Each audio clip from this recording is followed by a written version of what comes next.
Bonjour à tous. Donc aujourd'hui, je retrouve Zakaria, un ancien invité du podcast. Il est là pour qu'on discute du salon du Big Data et de l'IA. Donc pour ceux qui ne le connaissent pas, c'est un salon qui s'est tenu sur 2 jours, du 15 octobre au 16. Il s'est tenu du coup au parc des expositions de Versailles. Et on est là aujourd'hui pour parler du coup des différents retours qu'on a eus par rapport à cet événement. Sachant que moi, l'année dernière, j'avais déjà été à cet événement et j'y suis retournée. Et je trouvais aussi intéressant du coup d'avoir l'avis cash de Zakaria sur ce qu'il en a pensé. Hello Zakaria. Bonjour, ça va? En tout cas, Ouais, ça va et merci à toi? toi de m'avoir invité sur ce podcast. C'est que j'aime bien ton podcast, donc c'est cool. Ok, du coup, on va parler vraiment de ce qui s'est passé durant ce salon-là, des points positifs, des points négatifs, et surtout, est-ce que tu reviendrais l'année prochaine si jamais, ou bien tu conseillerais des gens d'y revenir, enfin d'y aller plutôt. Alors, après, voilà, comme on dira un peu plus tard dans le podcast, ça dépend ce qu'on y cherche. Voilà. Hmm. Donc, alors, les points positifs, on va faire les 3 points, hein. Les points positifs, déjà, un marché qui était assez dynamique. Ça, c'est cool parce que ces derniers temps sur LinkedIn, je vois que les gens me disent, ouais, le marché est un peu faible. Moi, je vois une grande opportunité parce que, effectivement, moi, je suis data engineer, donc peut-être ça me touche pas plus que ça. Enfin, ça va me toucher bien évidemment derrière. Voilà, le buzzword, c'était Gen AI. Tout le monde était à fond avec les LLM. Derrière, les bases de données vectorielles, beaucoup quand on veut, quand on veut en parler. Mhm. Maintenant, moi, comme je dis, quand la data science est en émulation, au niveau data engineering, au niveau MLOps, au niveau data ops de manière plus générale, ça tire des projets. Donc, je pense qu'on va avoir une vraie recrudescence des besoins euh, enfin, la moitié de l'année prochaine. Après, hum, bah, j'ai- ouais, enfin, ça, c'était les points positifs. Après, moi, je suis resté sur ma faim parce que les éditeurs que j'ai croisés sur place, alors peut-être que je me fais un peu trop vieux maintenant. Au niveau technique, je suis resté sur ma faim parce que j'ai posé des questions, ne serait-ce que même en data science, et il n'y a personne qui a réellement. Tout le monde me racontait un peu des bêtises ou des réponses pas assez profondes. Voilà, Mhm. notamment sur comment on va industrialiser ces LLM et est-ce qu'ils ont des solutions. Euh, Après, toujours, moi j'y vais parce que j'ai des amis qui se baladent là-bas. C'est le moment de rencontrer des gens qu'on voit pas. Donc moi je suis en Ouais. full remote, ça fait un moment. Et c'est vrai que parfois on rencontre des gens qui étaient sur place. Donc c'est le moment de recroiser des gens. D'accord. Je suis d'accord avec toi sur certains points. Par exemple, quand tu parles de l'IA générative, effectivement, c'était le sujet central de ce salon-là. On en parlait, tous les éditeurs en ont parlé. Vraiment, c'était à toutes les sauces. Ce que j'ai aussi retenu, c'est qu'il y avait pas mal de BI, mais plutôt orienté. On va remplacer les consultants data analyst et consultant BI, j'ai vu pas mal de solutions où en fait ils essayaient de permettre au business de ne plus avoir à développer ou même à utiliser quelques outils que ce soit pour réaliser le rapport. En fait, il suffit juste de rentrer un script, enfin, de rentrer une phrase et de dire exactement ce qu'on voudrait voir apparaître en termes de visuel. Donc, en termes de dashboard, qu'est-ce que je veux en tant que business. Et après, on a l'outil qui génère le visuel, le rapport qu'on a demandé, qu'on a commandé quoi. Donc moi, c'est aussi ce que j'ai retenu. C'était un peu le grand remplacement des consultants grâce à l'IA générative, juste un script à rentrer et puis voilà, on a le résultat qu'on souhaite, nous en tant que business, et donc les développeurs, on n'en aura plus besoin. Est-ce que tu n'as pas retrouvé ça aussi? Non, moi j'ai pas trop parlé, pas parce que j'ai pas trop vérifié ça. Après, tu vois, Hmm. ça c'est un avis que moi je partage pas. Effectivement, peut-être qu'on passera un peu moins de temps à faire des requêtes. De toute façon, c'est le cas aujourd'hui, hein. Le business arrive avec certains assistants à se dépanner, bien évidemment. C'est une bonne chose. Moi, je pense que, comme je fais de la data depuis un moment, même avec la data science à l'époque, au fait, on va juste être un peu plus pertinent sur les demandes.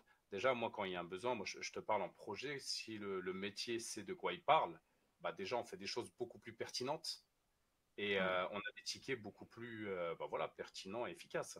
Donc, remplacer les data analystes, bah, il faut quand même toujours un cerveau humain il faut un cerveau humain pour analyser. Donc, et est-ce que derrière, on peut changer? Non, je pense pas. Mais maintenant, est-ce qu'on peut lui faciliter sa vie sur la manipulation de données? Oui, ça, on peut le faire. Après, très honnêtement, hein, moi, je fais partie des personnes qui pensent que l'IA générative est uniquement une aide, un outil, et non pas la personne qui le fera. Après, je savais qu'il allait avoir ce genre de dérive. Il faut vraiment savoir. Après, moi, je vous parle encore de marché, ça, c'est des prédictions, hein, ça n'en concerne que moi.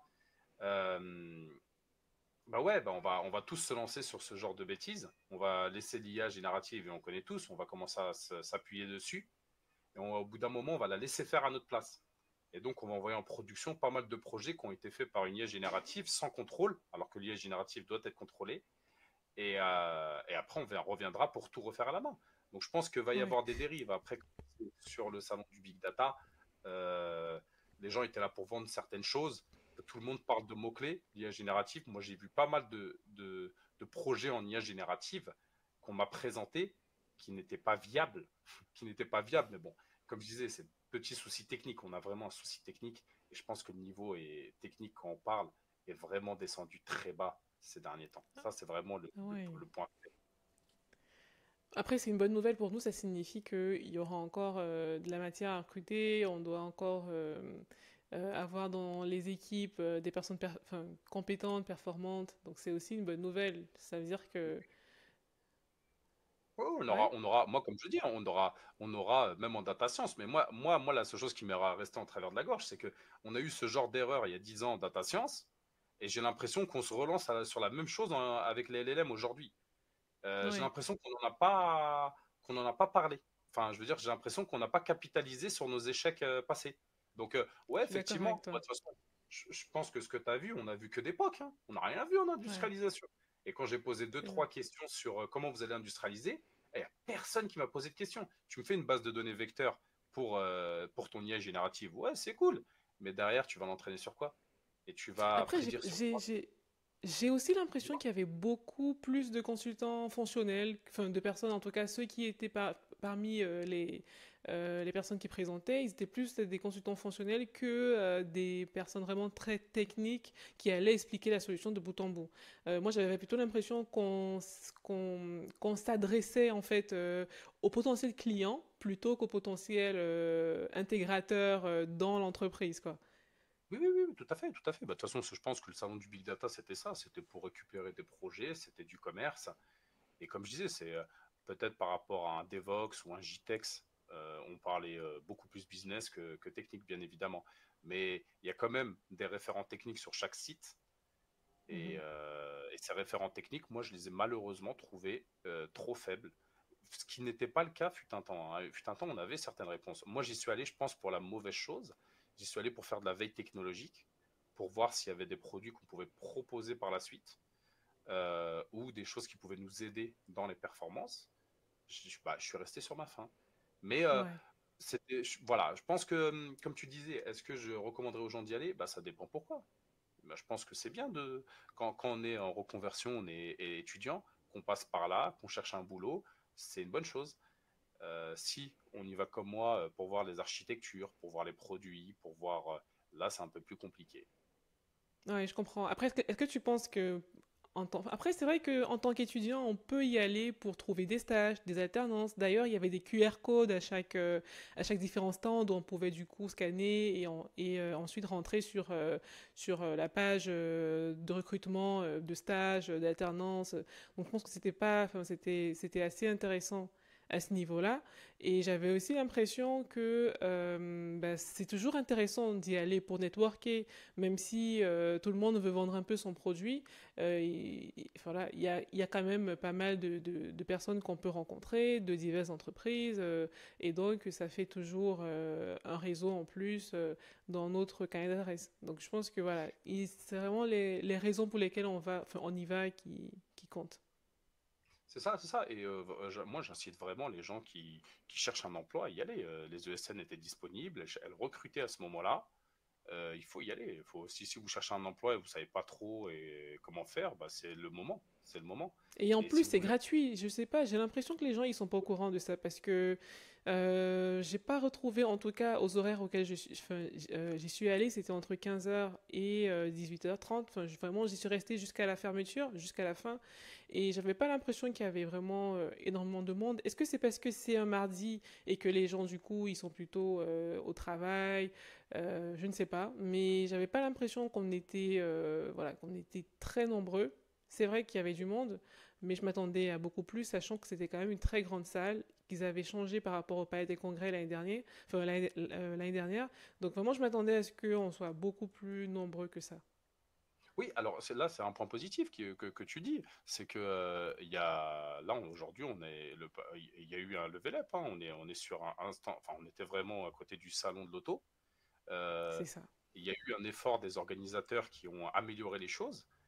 Peut-être que cette vision que tu as eue, c'est parce qu'aujourd'hui, maintenant, il y a beaucoup plus. Et c'est Ouais. bien fait, franchement, bravo, ils ont bien fait les choses. Donc, Mm. moi, je pense vraiment que c'est. Non, non, voilà, ils ont upgradé les choses et c'est bien, c'est une bonne chose. Maintenant, comme je dis, c'est que même, tu sais quoi, en vrai, tout à l'heure, je te parlais du côté technique. En vrai, même quand je suis parti j'ai fait des conférences, j'en ai fait quelques-unes. Mhm. Et au fait, c'est la réalité, si tu veux, tu vois, quand tu es en projet, enfin, tu as ton PO ou tu as ton PM ou tu as ton directeur de ton head of data. Et donc, tu as le head of data qui présente la chose. Mais la vérité, c'est que, alors peut-être que moi, je suis trop resté en projet, je suis trop sur le code.